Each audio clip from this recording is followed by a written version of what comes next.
기조발제와 두 분의 그 발표를 다 들었습니다. 이제 라운드 테이블을 시작을 할 텐데요.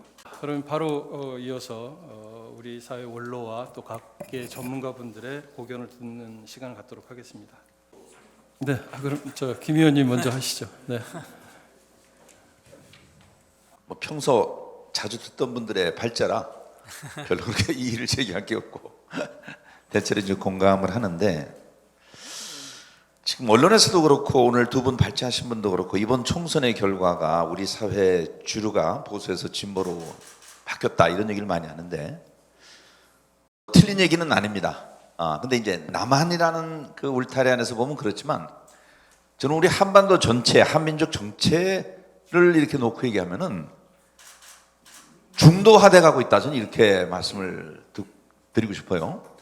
솔직히 민주당이 우리 남한에서만 이 진보지 유럽의 스펙트럼에서 보면 중도, 뭐 좀 우파에 더 가깝다는 얘기들도 많이 하거든요. 그래서 저는 앞으로는 우리 남한만 생각하지 말고 그 한반도 전체를 생각해서 이 좌우를 좀 얘기하는 그런 그 우리가 스펙트럼도 좀 가질 필요가 있지 않나, 좀 그런 말씀을 드리고 싶은데, 그 우리나라 민족 종교 중에 원불교라고 있습니다. 거기 그 두 번째 종법사님이 건국론이라는 우리 한반도의 그 미래에 대해서 쓴 책들이 있는데 그거 꼭 한 번씩 좀 보시면 좋을 것 같아요.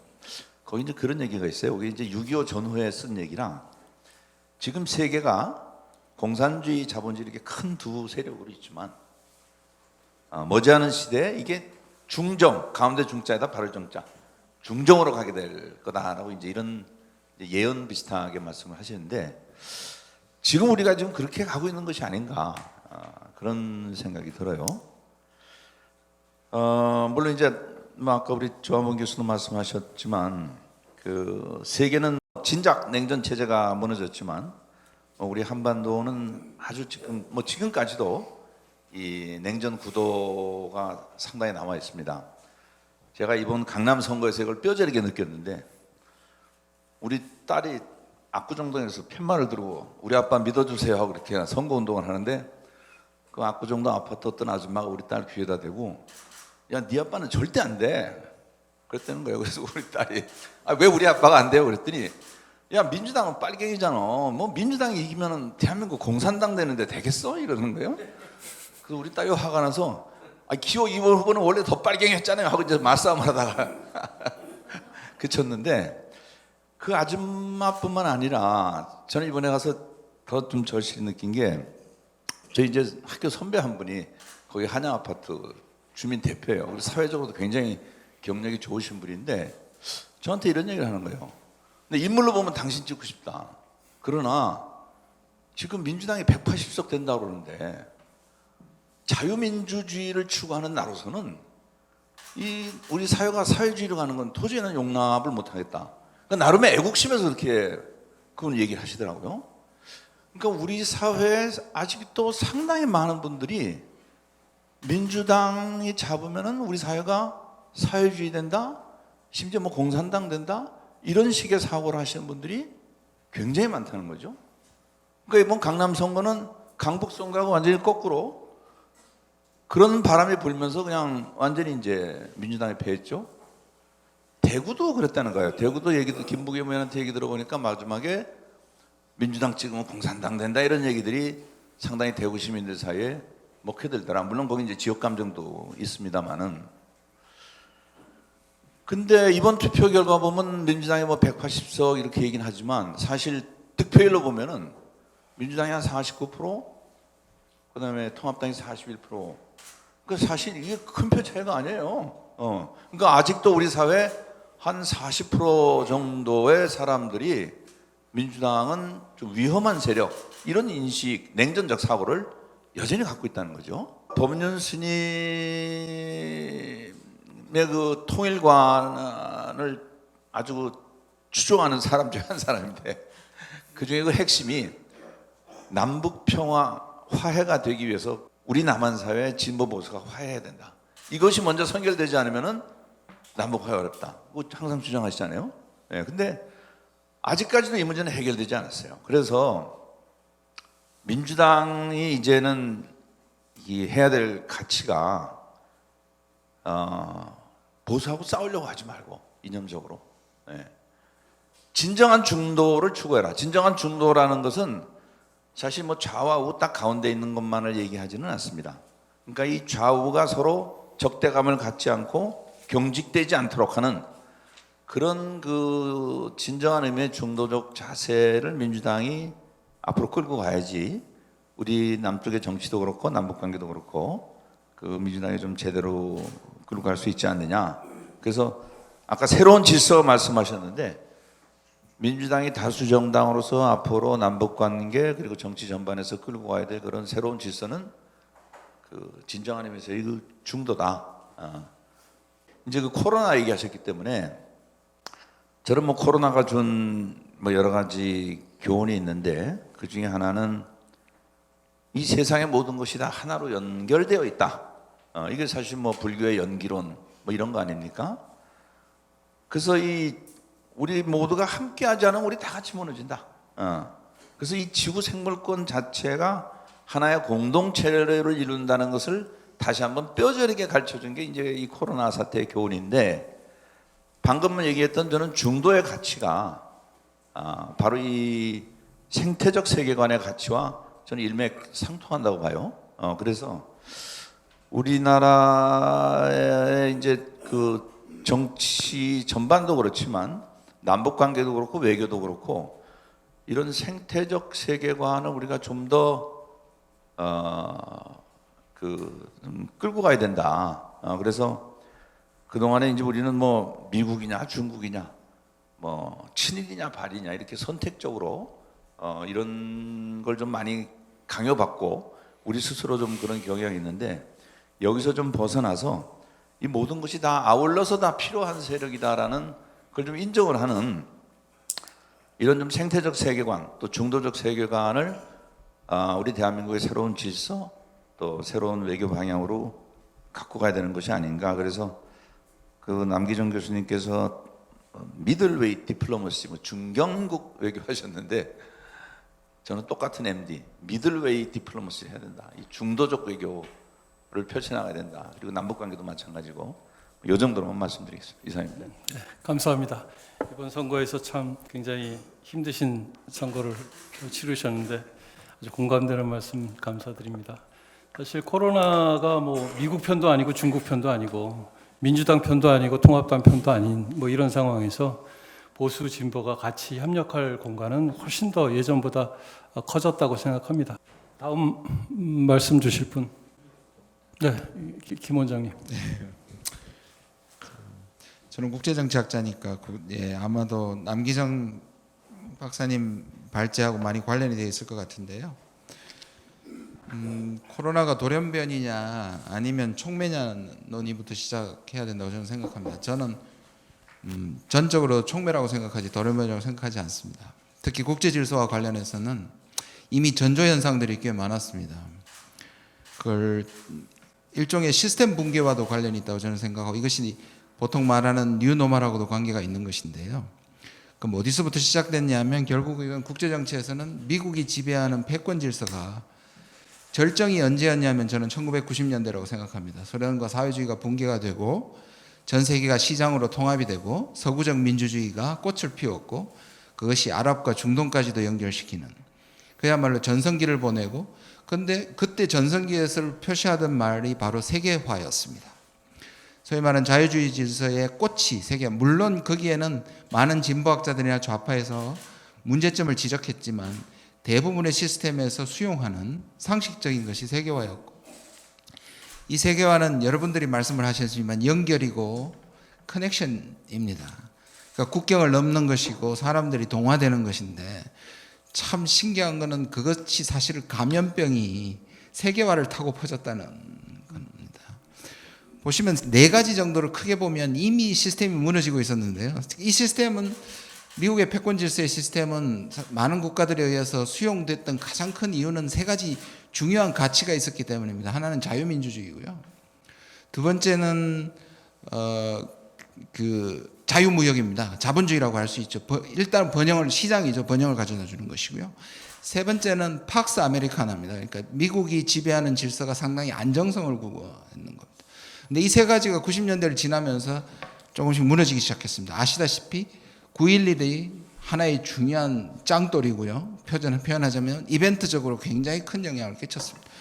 두 번째가 2008년 금융위기입니다. 이거는 경제를 흔들어 버렸습니다. 세계화가 주는 엄청난 경제의 불평등의 문제, 그 다음에 금융경제의 위험을 두드렸고요. 그 다음에 2016년입니다. 보시면 브렉시트하고 트럼피즘입니다. 트럼프의 같은 해에 등장했죠. 이게 바로 사실은 세계화의 역세계화죠. 다시 말해서 국가가 등장하고 각자 도생이 등장하고 미국의 리더십을 버려버리는, 사실 그래서 코로나는 사실 세계화를 타고 갔는데 지금 방법들을 보시면 단절하고 봉쇄하고 각자 도생하고 자르고 국가 이기주의가 나타나는, 저는 그래서 촉매라고 생각을 합니다. 그런데 아까 우리 남기정 박사님 얘기했지만 저도 국가의 귀환과 관련이 있다고 생각합니다. 왜냐하면 국가가 왜 돌아오냐면 국가가 쫓겨났기 때문입니다. 미국의 이 시장 질서와 민주주의는 국가를 쫓아내버렸습니다. 아시다시피 시장을 규제하고 왜곡시키고 권위주의가 시민들을 억압했던 나쁜 국가를 쫓아냈는데, 문제는 쫓아낸 국가 속에는 공적인 국가도 섞여 있었습니다. 그래서 시장이 잘못됐을 때, 문제가 됐을 때 그것을 제어하거나 또는 수정하거나 보완할 존재가 사라져버린 것이죠. 사실 보면 사회주의도 국가의 거대 성장인데 망했고, 복지 시스템도 국가의 힘을, 공공성을 보장하는 좋은 뜻에서 시작했지만 사실상 유럽의 복지국가도 영국병이니 하면서 사실상 쇠퇴하고 말았습니다. 저는 이번이 다시 이 새로운 도전에, 아까 말씀드린 이런 도전을 가장 절벽으로 밀어넣는 촉매라고 생각하는데요. 그러면 돌아오는 국가는 착한 국가도 있을 것이고 나쁜 국가도 다시 섞여 있다는 부분이 생각이 납니다. 그렇게 보면 착한 국가는 실질적으로 공공성을 회복한 국가일 것이고, 나쁜 국가는 중국식 모델일 수도 있고, 아니면 트럼프 같은 사람이나 스트롱맨들, 두타르테나 에르도안이나 전 세계적으로 유행하는 그런 스트롱맨들이 섞여 있는 그런 사람들이 다시 전성기를 맞이할 수도 있다. 저는 그렇게 생각합니다. 한국이 다행히 서구 모델은 시장이 국가를 쫓아보냈기 때문에 불러올 공공성이 없었기 때문에 이번에 망했고요. 그 다음에 중국 모델은 나쁜 국가, 서구의 입장에서 보면 나쁜 국가가 들어오기 때문에 한국이 사실상 그 중간에 있다고 생각합니다. 한국은 적어도 착한 국가의 공공성을 적어도 이번 방역에서는 저는 유지했다고 보는데, 문제는 아까 남 박사가 얘기했듯이 얼마든지 나빠질 가능성이 있고, 저는 유럽이 우리를 칭찬하지만, 어떻게 보면 중국 때문에 우리를 칭찬하지만 다른 입장에서는 똑같은 오리엔탈리즘이고, 대만, 중국, 한국 이런 국가들이 성공하는 이유가 민주성이나 개인의 프라이버시를 존중하지 않고 인권 사상이 부족하기 때문에 됐다는 얘기가 지금 슬슬 나오기 때문에, 저는 분명히 한국 모델이 가지고 있는 장점이 있지만 아까 말씀하신 것처럼 공공성만 강조할 경우에는 시민사회가 죽을 수가 있는데, 저는 이 점에서 우리가 가지고 있는 특별한 모델은 강한 시민사회와 강한 국가를 동시에 가지고 있는 매우 독특한 국가라고 생각합니다. 왜 강한 국가를 가지고 있냐면 거기에는 유교 공동체 사상, 거기에다가 식민지, 전쟁, 분단, 독재 이런 걸 통해 가지고 국가는 계속 소위 말하는 과대 성장 국가를 유지해 왔고요. 그런데 이 국가가 진짜 나빠질 때마다 국민이 일어나서 다 끌어내리거나 바꿨다는 겁니다. 저는 동학에서부터 촛불까지, 보통 때는 국가가 강력하게 하지만 국가가 정말 도를 넘었을 때는 시민사회가 막았던 독특한 경험인데, 이것을 과연 다른 나라에 적용할 수 있을까? 저는 그대로는 적용이 안 된다고 생각을 합니다. 아까 말하는 서구 국가들 우리나라에 대한 견제가 있을 것이고요. 저는 아까 들어오기 전에 티타임 때 우리 스님께서 말씀하신 것처럼 포스트 코로나가 아니라 위드 코로나라고 생각합니다. 왜냐하면 이 뉴노멀이라는 것의 가장 큰 특징은 혼재와 혼돈입니다. 저는 세계화와 단절이 동시에 존재할 거라고 생각해도 이게 사람들과 국가에 엄청난 스트레스를 준다고 생각합니다. 예를 들면 이런 겁니다. 남북이 전쟁을 하지 않으면서도 그대로 있고 미중은 전쟁을 하지 않을 것이지만 끊임없이 대결하고 서로 이런 뭔가 새로운 정상으로 넘어가지 않은 이상한 찜찜한 상태, 마치 백신이 발견돼도 또 변형하듯이 안고 살아야 되듯이 한 국제정치나 질서도 저는 이런 혼돈의 질서가 상당 기간 계속될 수 있기 때문에 결국 악화와 양화가 동시에 존재할 거라고 생각이 들고요. 그래서 걱정은 그레샴의 악화가 양화를 구축한다는 것이 우리가 주의해야 될 부분이라고 생각합니다. 2016년에 옥스퍼드 대사전이 올해의 단어로 탈진실을 얘기를 했습니다. 탈진실이 뭐냐면 객관보다는 주관이, 그 다음에 진실보다는 입장이, 팩트보다는 페이크가 주도하는 사회가 된다는 것인데, 우리가 지금 보면 위기 속에서 선동과 탈진실과 거짓이 진실을 이기는 경우가 많이 발생하는데요. 미중은 서로가 어떤 경우에도 저는 자기들 책임을 인정하지 않을 거라고 봅니다. 중국은 자기들이 바이러스를 했다는 걸 증명된다고 하더라도 부인할 것이고요. 미국은 중국이 그런 짓을 안 했다고 하더라도 끝까지 그렇게 얘기하는 그런 방식으로 저는 많이 갈 거라고 생각합니다. 한 가지만 말씀드리고 말씀 마치겠습니다. 몇 가지 대안들이 등장하고 있습니다. 아까 남 박사가 얘기한 부분을 포함하는데요. 한 5가지 정도로 나눠지는 것 같습니다. 지금 나오는 얘기가 하나는 끼리끼리 지역주의라고 하는 건데요. 전 세계적인 통합이나 국제 협력이 일어나기 힘들으니까 마음이 맞는 또는 주변 국가들과 뭔가 밸류 체인을 만들고 하는 것들이 등장할 수 있다고 생각합니다. 그런데 이 비전은 우리 같은 경우에 이제 두 번째가 일종의 이제 동아시아인데요. 동아시아는 지금의 상황에서는 남북 분단이나 한중일의 관계를 생각하면 좀 쉽지 않을 것 같고요. 대안은 제 생각에는 미중이 버린 리더십을 지금 프랑스나 독일이나 캐나다 같은 국가들이 한국과 연대하기를 굉장히 원합니다. 우리는 우리만 미중 사이에 끼어 있다고 생각하지만 전 세계가 사실은 미중 사이에 끼어 있거든요. 오히려 역설적으로 한국이 어떻게 하는가를 보고 최전선에 있으니까 그런 국가들이 벤치마킹하고 연대하려는 그런 강렬한 희망을 갖고 있기 때문에 저는 이게 우리의 외교의 기회이기도 하지만 하나의 대안이 될 수 있다고 생각합니다. 또 하나는 아까 말씀하신 것처럼 생태 생명, 그러니까 효율보다는 삶의 질이라든지 덜 먹고 행복하고 안전하게 살자는 것이 전 세계적인 하나의 무브먼트가 일어날 수 있는 기회가 될 수 있을 것 같고요.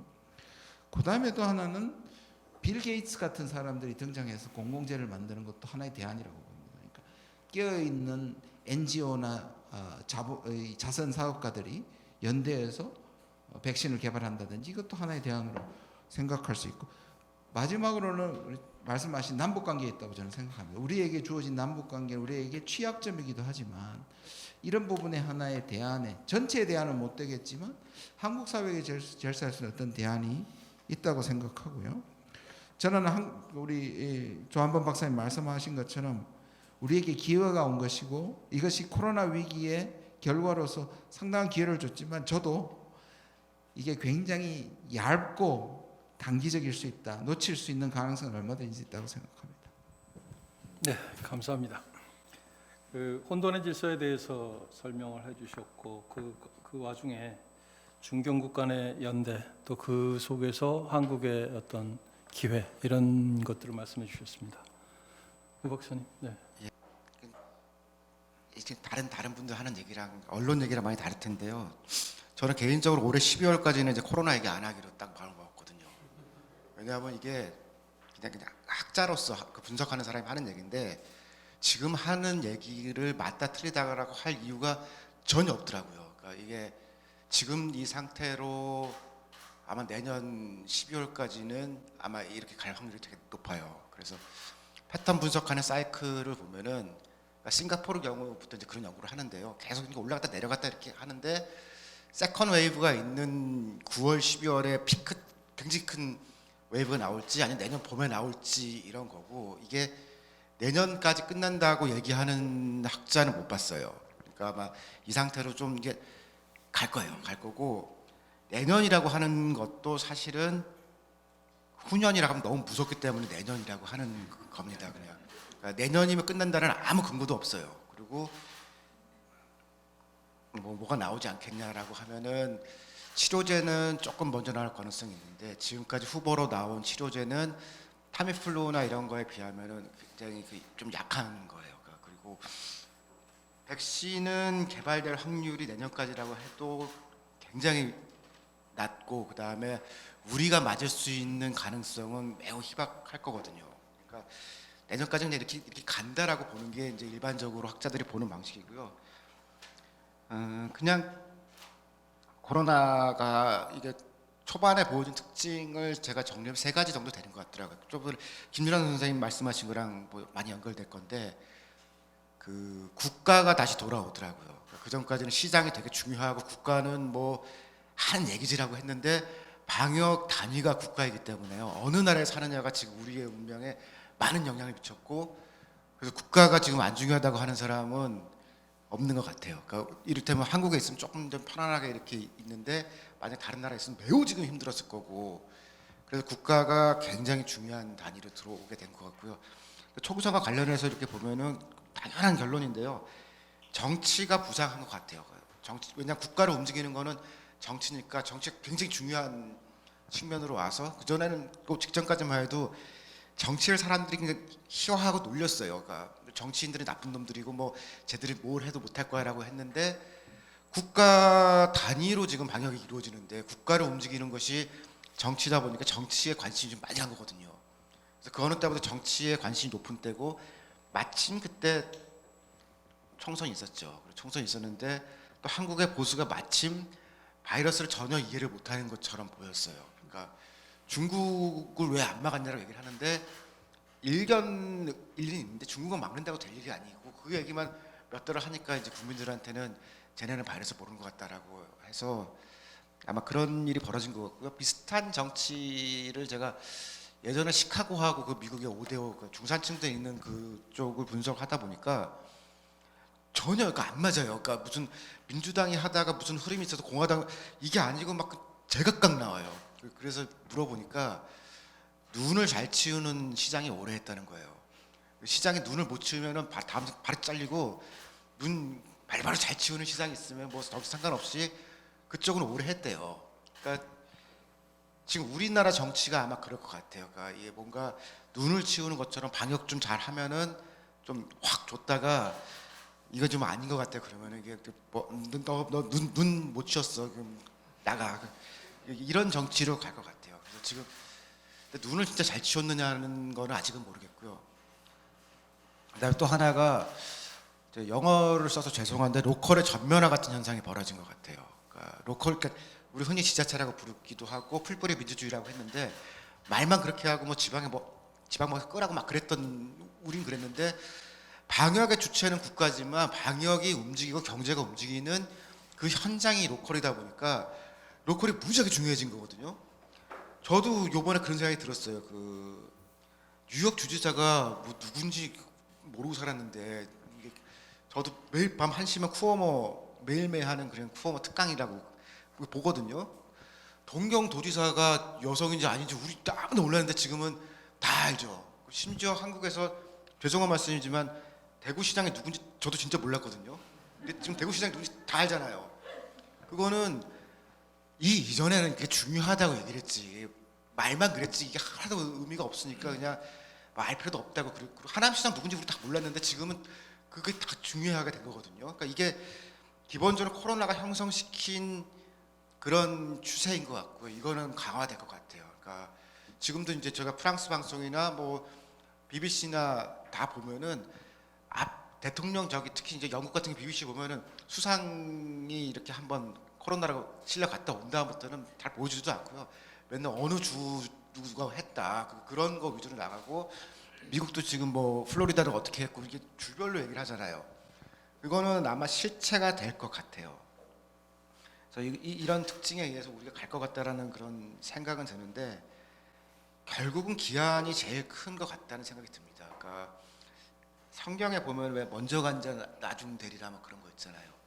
우리가 지금 그럴 가능성이 굉장히 높아요. 그래서 초기에 이제 한국이 대응을 잘했는데 뭐 여러 가지 요소들도 있지만 중국으로부터 굉장히 가깝기 때문에 우리가 문제가 있을 거라고 초기에 굉장히 이제 먼저 움직였고, 메르스 때도 한 경험이 있어서 우리가 좀 먼저 움직였거든요. 그러니까 이게 수치상으로 해석을 해보면은 유럽이나 미국이 지금 굉장히 어려운 거는 늦게 움직였기 때문에 굉장히 힘들다가 이제 주 요소거든요. 그런데 이 세컨 피크라고 하는 혹은 세컨 웨이브라고 하는 그 흐름 속에서 한국의 정치인들이나 시민사회도 마찬가지고 지금 이제 너무 기분이 좋아요. 그래서 이렇게 막 기분이 막 좋은데 지금 유럽이나 이런 데 세게 당기거든요. 근데 우리는 지금 막 풀죠. 근데 이게 지금 푸는 걸 보니까 미국도 보고 유럽도 우리도 보니까 푸는 놈들은 이걸 경제 때문이라고 얘기를 해요. 경제 때문에 이게 풀어야 된다. 근데 제가 경제학 박사거든요. 그거는 다 개뻥이에요. 왜냐하면 이게 이렇게 긴 충격이 올 때는 시한을 정해놓고 이게 언제일 거다라고 해서 그동안은 우리는 다 될 거다라고 하고 필요한데 지원을 주거나 뺄 건 빼고 정리할 건 정리하고 이렇게 가는 게 충격이 적은데 우리 이제 방학할 때처럼 그렇게 했잖아요. 일주일 있다가 2주일 있다가 또 일주일 있다가 그렇게 하고 지금 우리가 이제 열었다가 이 싱가포르에서 했던 것처럼 또 닫게 되거든요. 그런 열었다 닫았다 열었다 닫았다 이렇게 하면은 경제적인 충격이 훨씬 많아요. 그러니까 이거를 지금 경제라는 건 핑계고 이게 지금 학교도 열고 다시 여는 거는 정치 때문이라 생각을 하거든요. 그러니까 사람들이 못 견디겠다라고 이제 불만이 나오니까 그거를 민주주의 사회가 막을 수 있느냐라고 하면은 어떤 민주주의 국가도 못 막을 것 같아요. 그러니까 미국에서 처음에 이제 이 열자라는 집회가 나왔을 때 다들 티파티 때문이다라고 막 그랬거든요. 독일에서 이제 막 집회를 하니까 저건 티파티도 아닌데 극우도 아닌데 뭐지 막 한국은 아직 이 열어달라는 집회는 없는데 그런 불만들이 많죠. 그러니까 많은 국민들이 이걸 열어달라 그렇게 압력이 오면은 민주주의 국가에서 안 열 수가 없거든요. 그래서 이제 점점 자포자기 형태로 갈 거예요. 가고 우리도 지금은 아직 의사 선생님들이 멀쩡한데 한 가을쯤 되면은 이분 중에 상당 부분들도 이제 힘들고 그럴 거거든요. 그래서 2차 충격이 힘들다고 하는 건 제 생각은 뭐냐면 지금 초기에는 개인들이 아직 저축이 있었어요. 그러니까 주머니에 좀 돈이 있고 아직 직업도 있고 그랬는데 한 9월, 10월쯤 되면은 이제 쌓아놓은 예금도 다 썼고 직업 없는 사람도 많고 회사들도 돈이 없을 때 충격이 오면은 매우 힘들 가능성이 높아요. 그때는 뭐 돈도 없고 그래서 사재기도 나올 수도 있고 그래서 지금은 한국이 리딩 국가인 건 당연한데 이게 올 가을에서 내년 봄 사이에도 한국이 모범 국가일지는 그거는 잘 모르겠다라는 게 첫 번째 퀘스천 마크고요. 두 번째는 한국에서는 지금 사실상 그 코로나 방역이란 1차 페이지는 끝났어요. 끝나고 지금 시작된 거는 권력 투쟁하고 머니 게임 딱 두 가지 하는 것 같더라고요.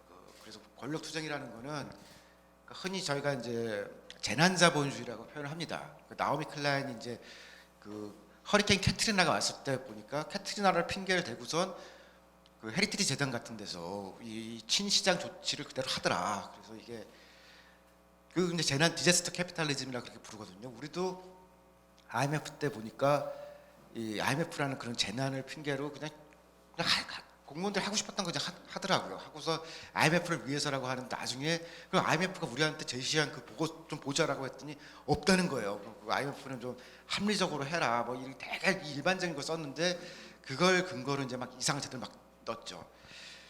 그 아마 기재부 등 경제 관료와 그렇지 않은 관료, 그다음에 청와대와 그렇지 않은 관료 사이에 지금 권력 투쟁이 시작됐고요. 그런 이제 뭐 대인, 그러니까 뭐 대면 진료가 있고 비대면 진료가 있고 원격 진료가 있고 원격 의료가 있고 굉장히 복잡한 용어가 있는데요. WHO에서는 그냥 전부 다 텔레메디슨이라는 용어가 똑같아요. 그러니까 떨어져 있는 곳에서 하는 의료 행위 똑같은데 우리나라만 어떻게든 하려 하기 위해서 용어를 막 바꾸는 건데 이거를 지금 전격적으로 하는 거는 이거는 그냥 본질만 놓고 얘기하면은 박근혜 때 박근혜가 이걸 하려고 하다가 많은 사람들이 이거는 근데 그때 박근혜는 이거를 그 서비스 선진화라는 이름으로 했거든요.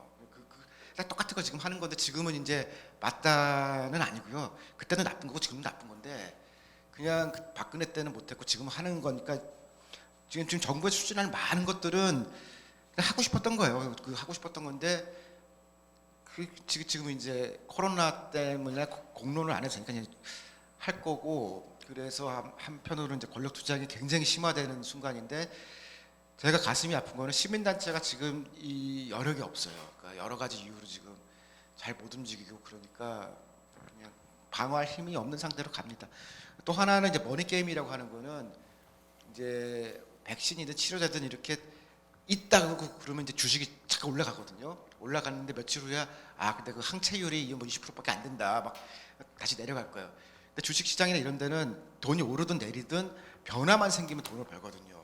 그래서 계속 오르고 내리고 하면서 그 과정에서 누군가는 돈을 가져가는 머니 게임을 하는데 계속해서 뭐가 있다 하고 근데 이번 거는 그렇게까지 안정적이지는 않다라고 한 2년간 갈 거거든요. 그러니까 어두운 모습을 얘기하면은 권력 투쟁하고 머니 게임 두 가지가 이제 사람들 앞에 뉴스에 굉장히 많이 나올 텐데 그 중에 선한 일들은 별로 있지 않은 그런 긴장 상태로 내년 봄과 여름을 맞게 되지 않을까라고 저는 그렇게 생각합니다.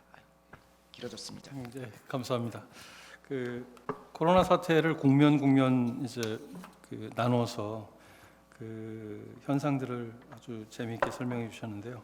그 과정에서 권력 투쟁과 머니 게임의 모습까지 지적해 주셨습니다. 2차 그 유행이 어떻게 될지 좀